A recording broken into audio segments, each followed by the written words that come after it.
Welcome to Who Let the Dogs Out, folks. Today, we've got a Q&A episode for you, questions written in by you guys. And yeah, we're going to tell you what those are real quick, then we'll jump into the show. So, Sally, go ahead. Absolutely. Three great questions. So we've got one where someone wants their dog to walk by the stroller, but it keeps nipping at the wheels.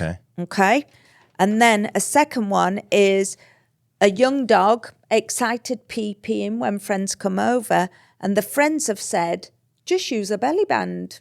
Okay. Is that the right thing to do?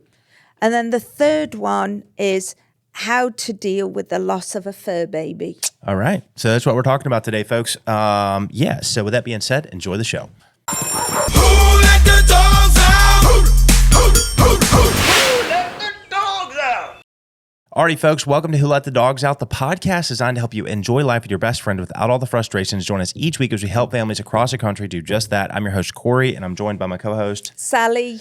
And yeah, normally we would introduce the stuff now, but we're introducing it at the front, so I don't have to say that. But yeah, we've got a good Q&A for you today, guys. We've got a handful of different formats. Q&A is what we're doing today. So that's where you guys write in the questions, and we give you the answers. If you want to write in a question, you can either email that to Sally@wonderdogtraining.com or drop it in the comments below. One of the questions today is from one of the comments from our friend Stafford from Hawaii. So we've got Dog Talks, which is basically where we come on and talk about a topic related to dogs, dog ownership, dog training. The last episode we did was about potty training and how to potty train your dog in 2026.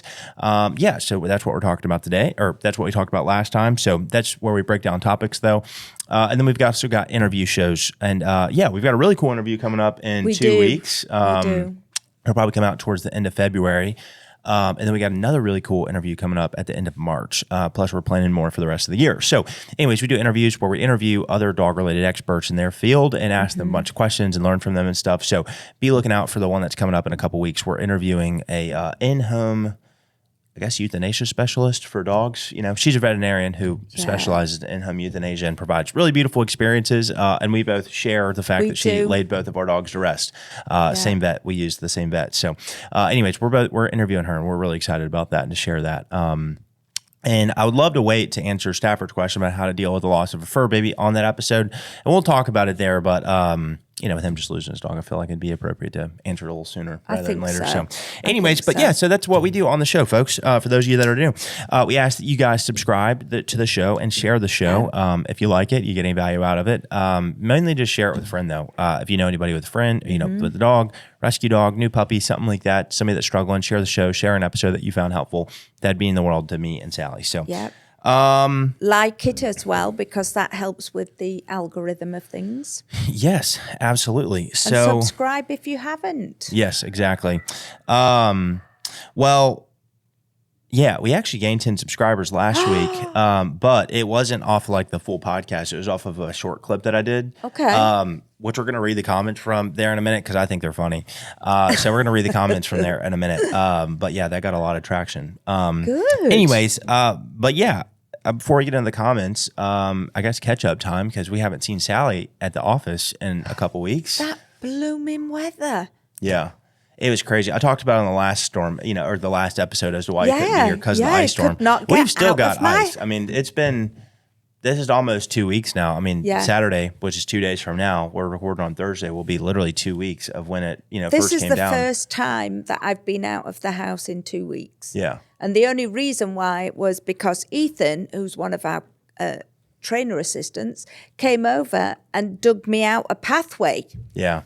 It's been really crazy, though, honestly. The whole of America is having crazy weather. Yeah, it's not been great. But anyways, we're back running full speed now. We got a room full of dogs on the other side. So if you hear barking, forgive us. But we've got a room full of dogs on the other side.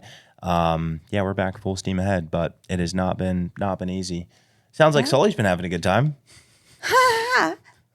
It's driving me crazy. So of course I can't get out in the wheelchair, so we've not walked. We've done other activities in the house. He likes his giggle ball. That was a favourite of Mia's. And he thinks he's Great Pyrenees and likes to be out in the yard and just laying in the snow. And it's kind of a vagabond too, eh? And then he's found a way of getting back into my neighbour's yard. And even though I'm like, I let him out. I tell him to go pee. He does that immediately. So I go straight in with the positive reinforcement. I'm like, you good boy, come get a treat. Great, great, great. Occasionally it works. But on other occasions, he looks at me. He trots down the fence line with me shouting, no, no, Sully, Sully, come. And he like looks and he keeps on going. And then the next minute, I see this cream silhouette type going off in the next door, and he won't come back. We're going to get him trained. We should also get the fence fixed. Well, that would help. That would help. But we That would also need help. to But it's really get that baby some wonder dog that training. baby is just not. So I tried shaking a bag of treats. That worked once because then I withheld said treat because of him naughtying. So he's just like, it's too exciting. Then I shook his walking collar. He came back like a bullet out of a gun. But of course, I can't walk him anywhere. Right. So we put the collar on and did some stuff. But it don't come to that anymore because he's like, yeah, you ain't going to walk anywhere. I had to put time out. That didn't work because he ain't got a clue why he's in timeout. But it really was to protect him more from me because I was getting incredibly frustrated. But he's just not listening. Yeah. He's a stroppy teenager. Sounds like it. I know. Sounds like it.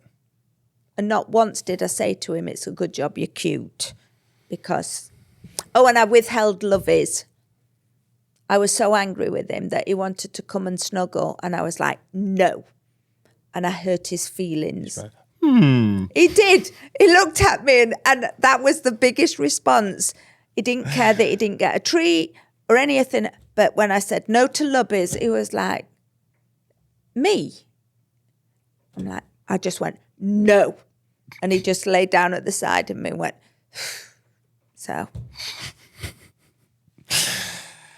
Oh, God. I know. He's giving you a run for your buddy, huh? I know. That's funny. Well, I was talking with you on the phone when he did it the other day, so. Yeah, and my stapled trick did not work. Didn't work. Yeah. Normally, if I'm trying to get one dog to come in the house, I'll It you know, has pay a lot of worked in the attention to past. the other dog. I'll like very obnoxious. I'll be like, oh, you know, you want a treat? You know, I'll be petting on him and rubbing. And normally the other dog's like, oh my God, why is that dog getting treats and attention? Let me go see. And then the other dog comes normally, but that did not work. Not this time.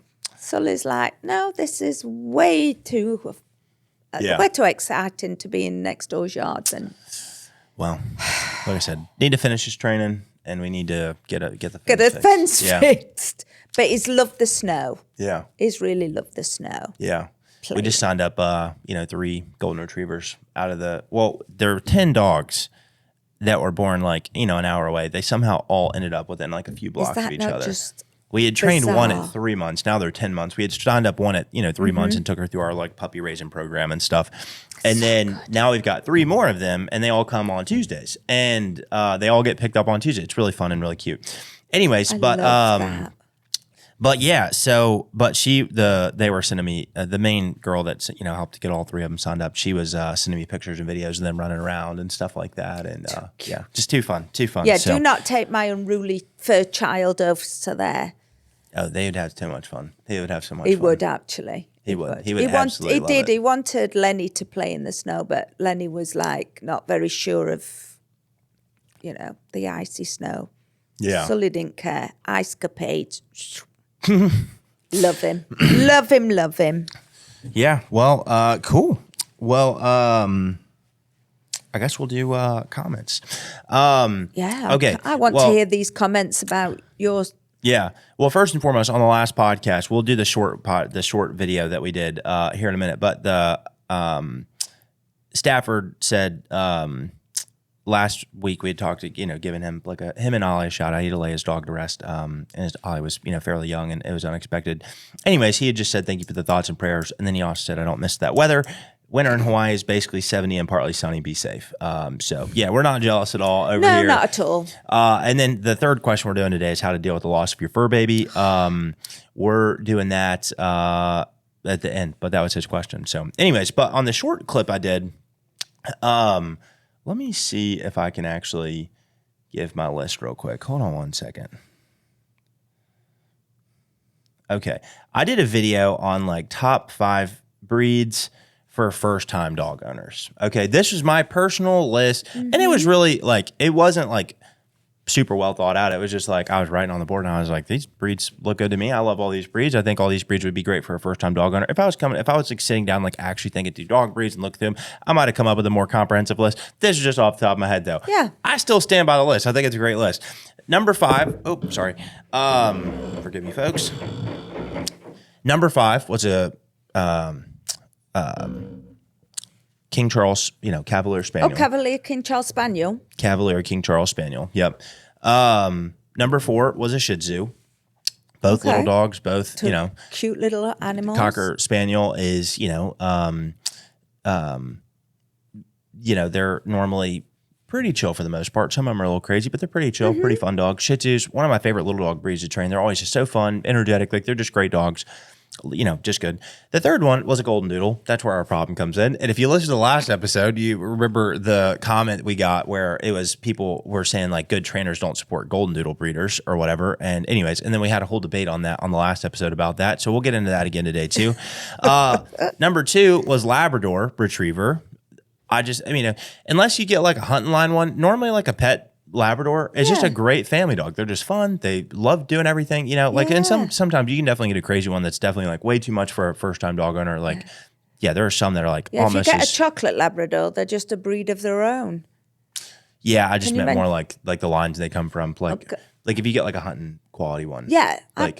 That's like a lot of dog. That's like a sports car. But, yes. And then number 1, top of the list, Golden Retriever. I think they're great dogs. I think they're the best. They're just, they're one of my favorite breeds. And so I put Golden Retriever at the top of the list. Anyways, but, anytime you give your opinion online, other people clearly come in with their opinion as well. And so we got a lot of comments on people's opinions about, the video or whatnot. And somebody commented, lost a lot of credibility when he suggested doodle mix. I didn't suggest doodle mix. I suggested a golden doodle, by the way. Unpredictable temperaments, high maintenance coat, always from unethical breeders. Do not get a doodle. Get a purebred dog from an ethical breeder. If you're looking for a dog that will be healthy and mentally sound, ideal for newbie owners. Another one was, we won't go through them one by one. Not all of them deserve really a response, but one. You can argue that like a golden doodle is not a breed. You can argue that because it's a golden retriever and a poodle. That is mixing 2 dogs. They've been around for a while now, though. Like, I get where people are coming from when they're like, oh, it's not a breed, but it's like, it kind of is, though. Yeah. They're around. They're not going away. No matter how much you hate them, they're not going away. No. Right? Like, and unpredictable temperament.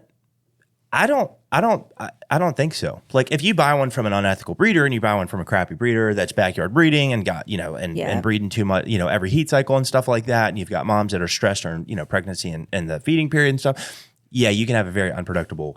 But if you buy one from a breeder who really loves their golden doodles, you're probably going to get pretty decent golden doodle puppies, We've had some wonderful golden doodles go through training with us. Yeah, I even said that on the last video. I'm like, golden doodles, like people hate on them, but they're great. They're great dogs, generally. Yeah. They're also great for business. Like dog trainers hate on them, but they should love them. They're great for business. So I disagree with generally the fact that they can be unpredictable temperament. I'm open to changing my mind too. If like somebody has better information and I don't have enough information, I'm open to changing my mind and admitting I'm wrong. High maintenance coat, that is true. Got me there. Yep. And always from unethical breeders. There are unethical breeders for every breed. Absolutely. There are ethical breeders for every breed. I was thinking that when you were saying it. I was like... And we said on the last podcast, we should support good breeders, good rescue. There's also crappy rescues out there that are dog hoarders and don't actually rescue dogs. And they like the idea of rescuing, like, I've heard this before and I generally agree with the sentiment, but like the idea of rescues should be like, they should work, like we should be working ourselves out of a job. Like there should be no more rescue dogs, right? But they just, keep getting bigger and more funding and stuff. But there's bad rescues out there. But there's also really great rescues out there, right? So we should support good breeders, good rescues, good foster programs, right? All that kind of stuff. And we should not support unethical breeders, unethical rescues, all that kind of stuff, right? And so anyways, don't get a doodle, get a purebred dog. Once again, you could argue it's not a purebred, sure, whatever. But like they've got like lines of, generations of golden doodles now. So yeah, I get it, sure, and you could call it a mixed breed, whatever. But you know, it's they're not going away. No matter how much you hate them, they're not going away. They're not going Yeah, anywhere. period. Anyways, other ones. Somebody said they had an old English bulldog. He was the best. Awesome. Somebody said Shih Tzus are great. Somebody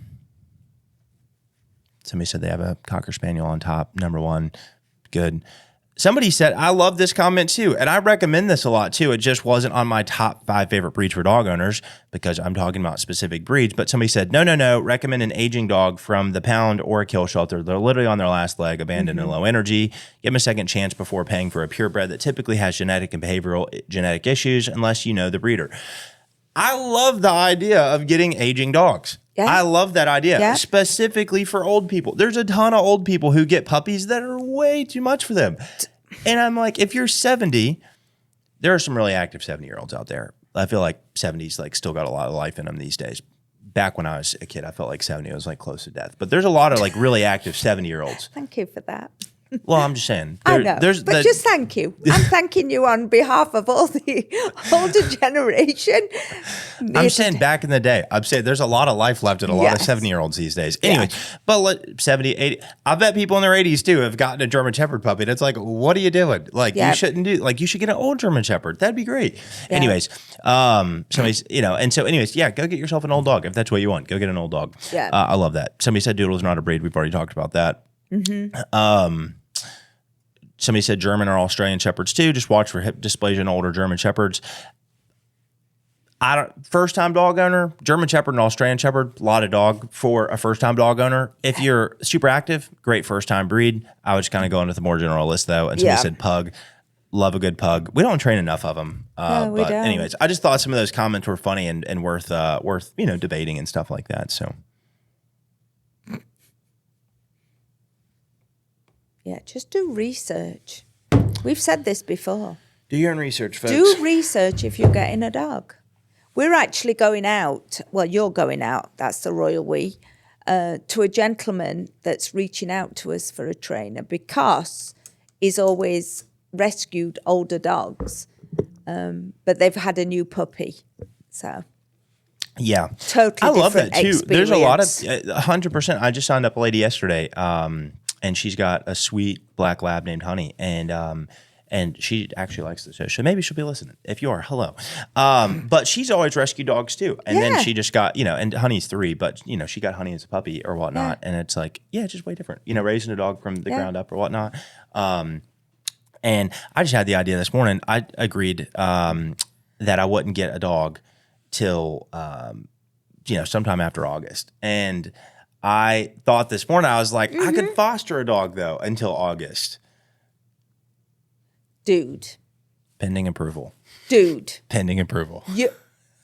you go in a sneaky route to foster a dog because you know darn well you ain't going to give it up. I would give it up. No, you would not. I probably wouldn't. No.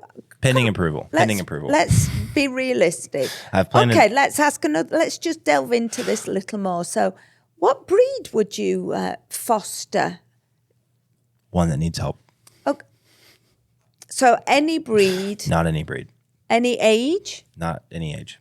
Okay. Probably within 1 to 3 years old. At 1 to 3 years old.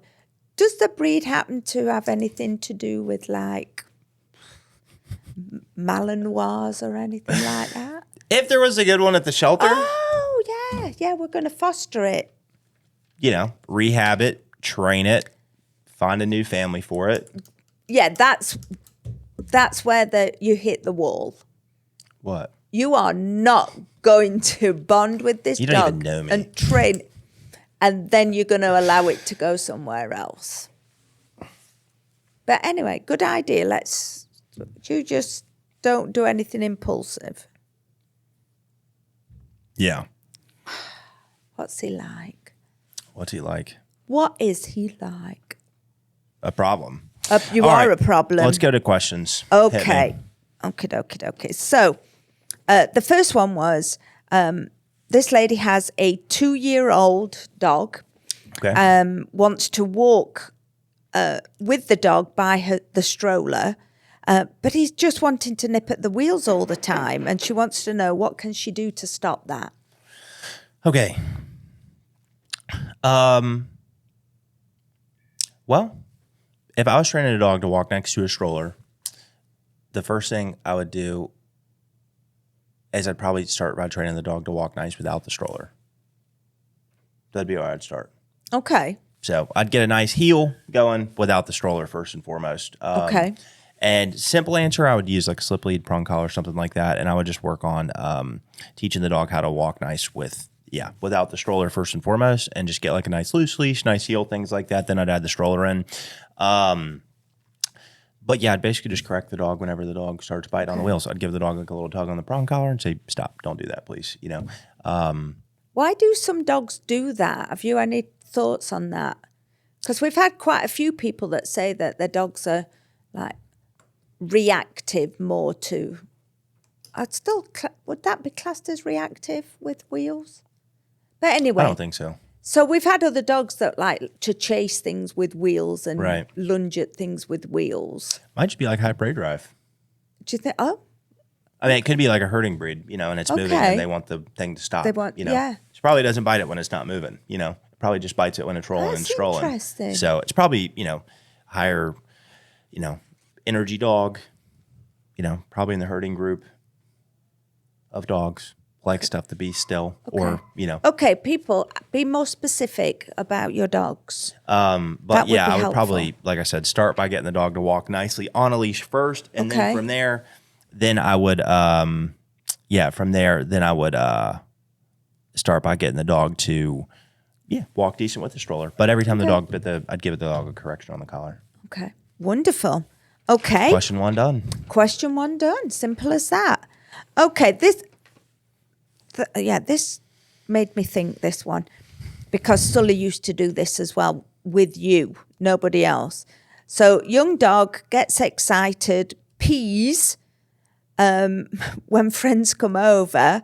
So friends have suggested that they use a belly band to stop him doing that. So my really is, would that work? 2 questions. Would that work? And is there something better? Well, I want to know. I've never used a belly band. So what is a belly band really used for? Okay. That's the question. So the question is dog pees. Yeah. Whenever people get there, the friend suggests belly band.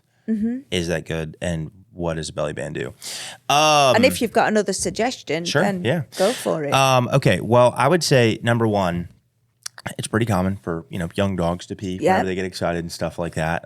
So yeah, I would say overall that's a fairly normal thing. Typically in my experience, it stops happening between like 6 to 9 months is normally when it goes away in male and female dogs for the most part.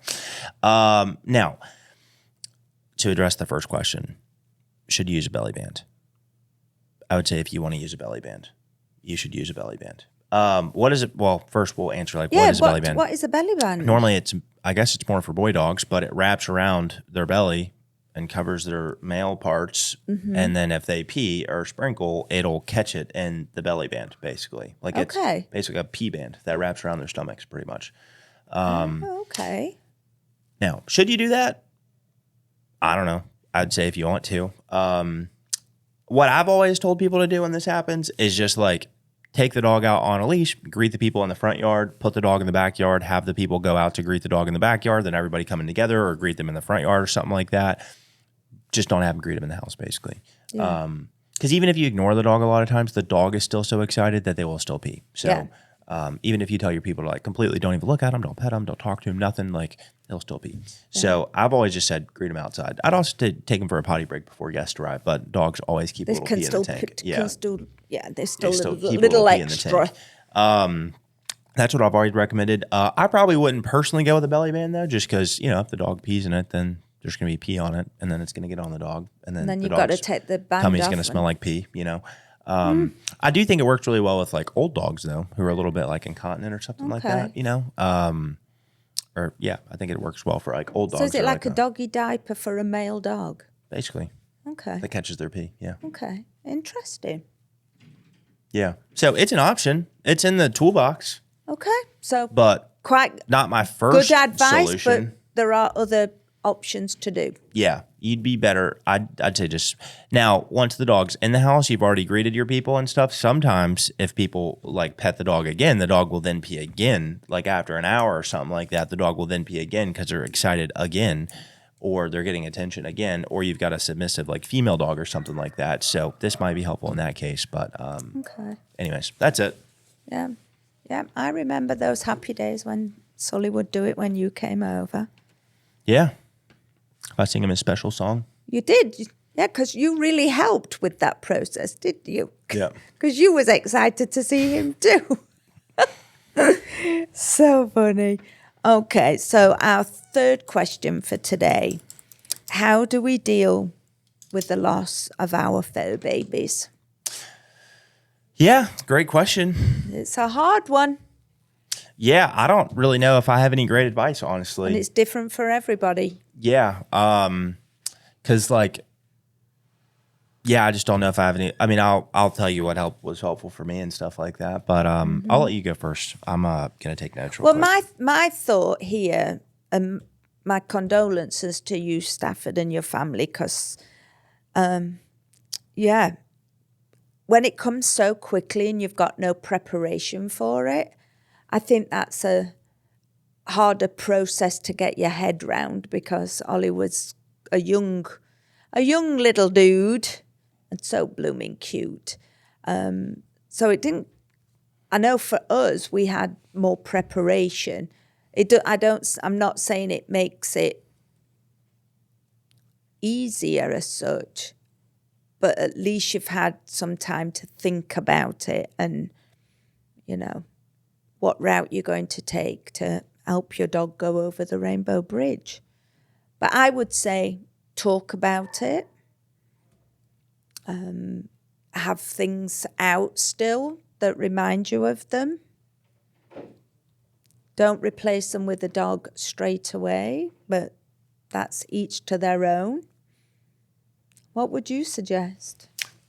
Yeah, the notes that I had on here, there's just stuff that like I was thinking about. And I'll probably collect my thoughts before we talk with Dr. Sally in a couple weeks. But I would say, yeah, I mean, there's a big difference between like what we went through versus what he went through. Ours was very expected. Like we saw, we saw it coming. I think I saw mine coming a little further away than you saw it with Mabel. I guess you knew it was coming. Well, but Mabel had got to like 14, so she Yeah. was like grey old lady. You could see her slowing down. Sure. Yeah.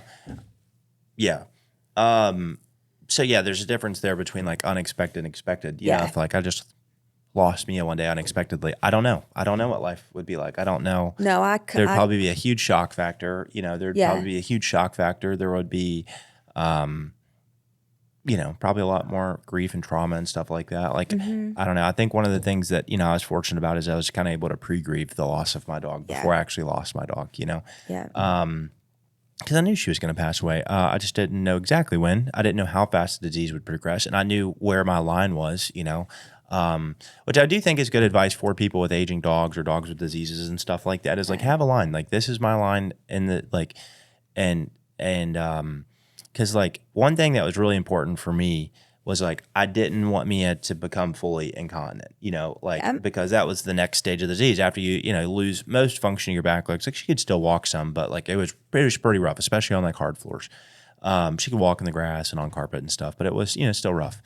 But the next progression of the disease was peeing and pooping herself, and like so we only had like a few pees and a few poops like that she wasn't aware of or whatnot, or wasn't intentional. She also didn't like it though, did she? Absolutely hated it and felt really ashamed of herself too, and so that was my line. Like as we start seeing the incontinence pick up, then that's where my line was. So I think if you've got an aging dog, that's something to kind of keep in mind is like have your line of like, this is the sign that tells me it's time, But yeah, I imagine my experience with grieving would be much different if it was expected versus unexpected. I think so. And I can't really comment on it either because my experience was like yours. Yeah. Mabel was slowing down. She'd got diabetes. We started with incontinence. And then I think when we were talking about things, you just know. And at first I was a bit scared about what if I don't know? What if I miss the sign and her quality of life is really poor? Because Right. dogs are really good at hiding pain, aren't they? Yeah. But I knew immediately there was just this sign on this one particular day, and it was like, that's it. That's the Right. sign. Yeah.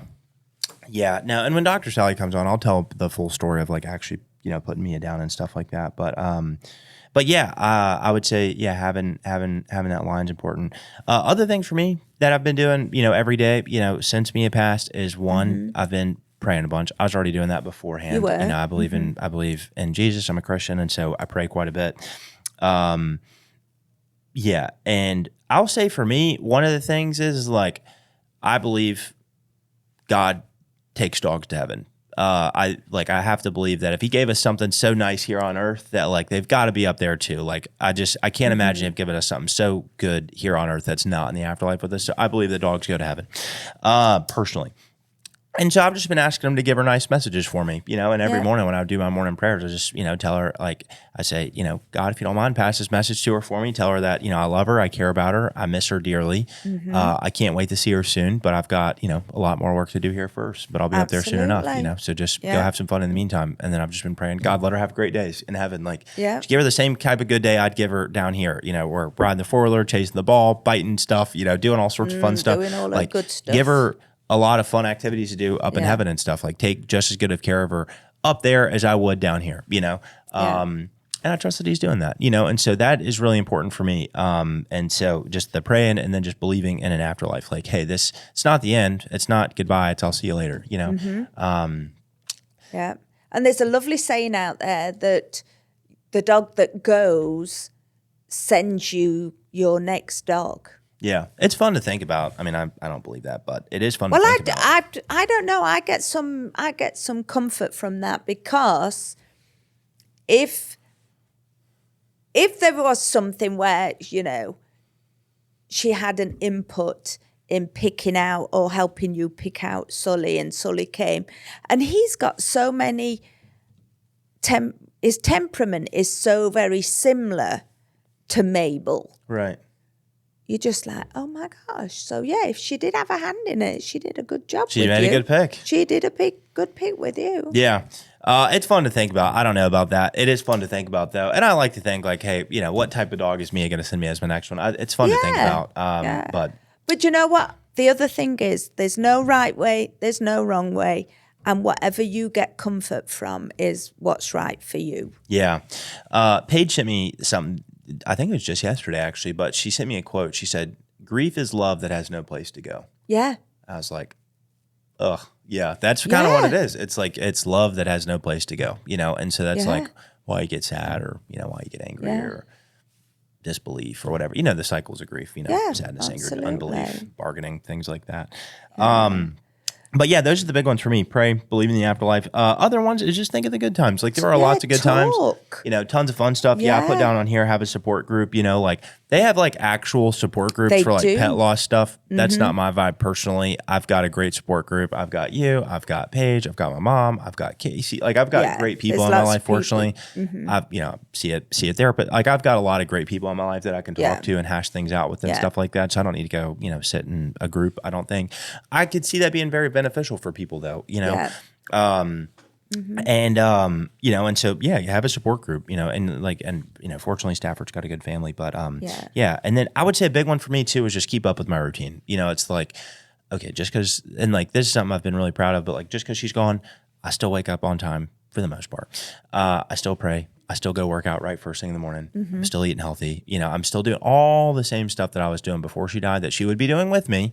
I'm still doing all the same stuff. I didn't, and if you need to sit in bed for a day or two to be sad, that's fine too. But like, man, get back on the horse. Like there's we're only here once. They wouldn't want you to just sit and dwell on things. And that's how I feel about Mia. It's like, I know for a fact she wouldn't just want me sitting in bed for days at a time be crying looking or at you whatnot. going, what the heck are you doing? And I did a lot of crying, but it was a lot of active crying. I remember the next day after she passed, it was Sunday morning, and I've got an ultra marathon coming up here in the next month or so, and I've been training for it for 4 or 5 months. And I remember like right before I went running, I sent you a picture of my face, and there's tears just streaming down my face, and I'm like, this is me before I go run 10 miles, just crying, sobbing my face off. So, I think.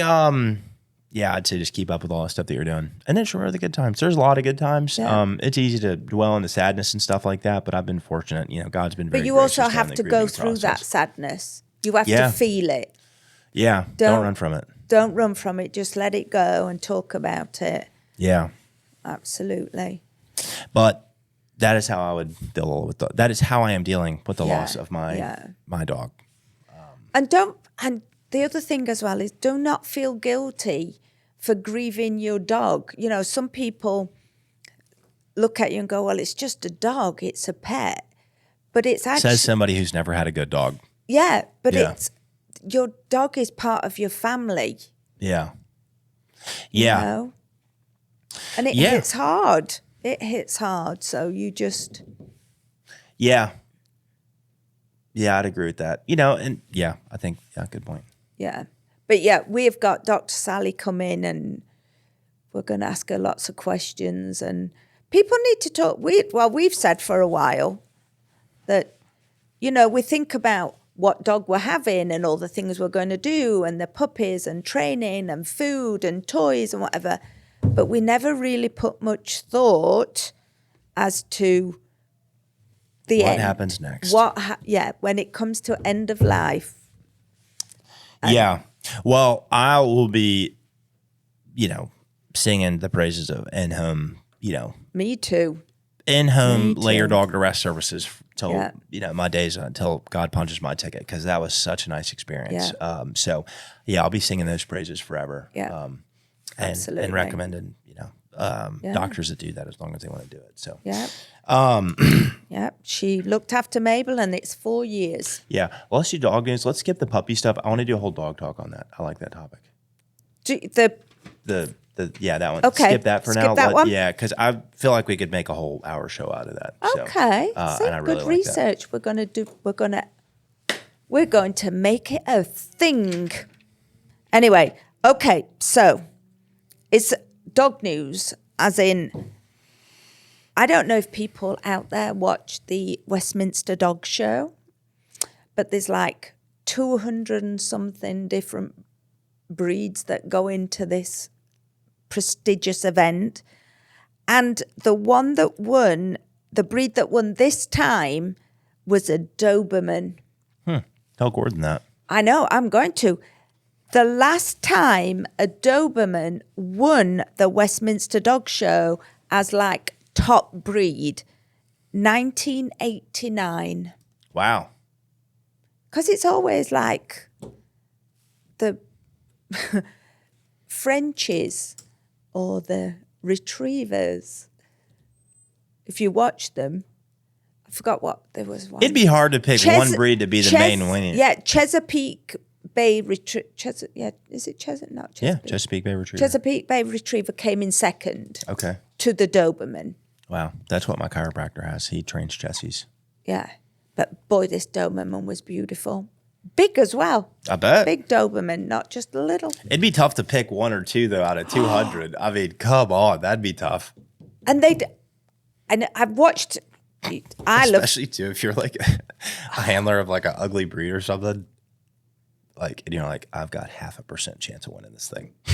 because they do it all as in like terrier breeds and sporty breeds. But then somebody takes and then they bring them all to, how the heck? Yeah.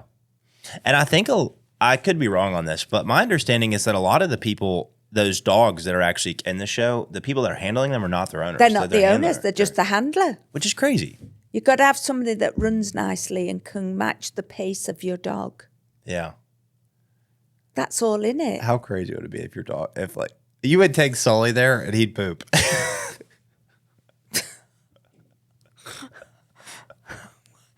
Why? Why would my trained, beautiful dog that's going in a show poop? Because he would do that. Because he's a in the doofus. naughty dog category. He's a doofus. He is a doofus. Oh my goodness. Anyways, okay, well, cool. But and Shout out that's to the another Doberman. thing. I've never seen. I shouldn't point at you. But, yeah, That's swat that that's hand. very Get that out rude. of there. But that was a because something popped in my head. You want to know a nice way to point at I've people? never seen a disabled person be a dog handler at one of these shows either. I actually thought that too. Yeah.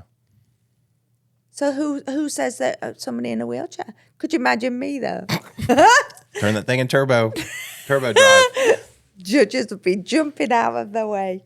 In appointments, though, I have to point at people. So instead of pointing, I'll do like a whole hand point. Do a hand like that. That's nice. That It's is like, nice. You can do 10 minutes of homework. Well, can you're do not 10 meant minutes to of point. homework. It's quite threatening. It's a threatening gesture. Were you threatened at me pointing at you then with my big idea? No, this is actually second time it's happened to me this week. Somebody pointed at me and they're like, I don't normally do that, but I did that to emphasize what I was saying. I was like, yes, sir. Got it. See, that's why I corrected myself when I was like, oh, I'm pointing at you. It's because I had an idea that popped in my head. Yeah.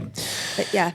Well, so folks. that's my fascinating news for you this time. Shout out to the Doberman. Shout out to the Chessie. Next time I go get my back popped, I'm going to tell the chiropractor that. So, anyways, guys, thank y'all so much for listening and tuning in with us to the end of the show. We appreciate you guys and are grateful for y'all. If you guys have any questions, drop them down in the comments. If you've got any, or email them to Sally. Yeah. If you've got topics you want us to discuss on the show, interview suggestions, drop in the comments or email them to Sally as well. If you like the show, got any value out of the show, something like that, share it with a friend, family member, colleague. If you've made it this far and you haven't subscribed, hit the subscribe button, the follow button, whatever platform you're on. It help me and Sally out quite a bit. Yeah, I think that's pretty much it. I think so. All right. Well, folks, remember, you can get your dog trained and that can buy you some peace. But the only way to true peace is to walk daily with the Prince of Peace, and that's Christ Jesus. We'll talk to you later. Bye. Bye.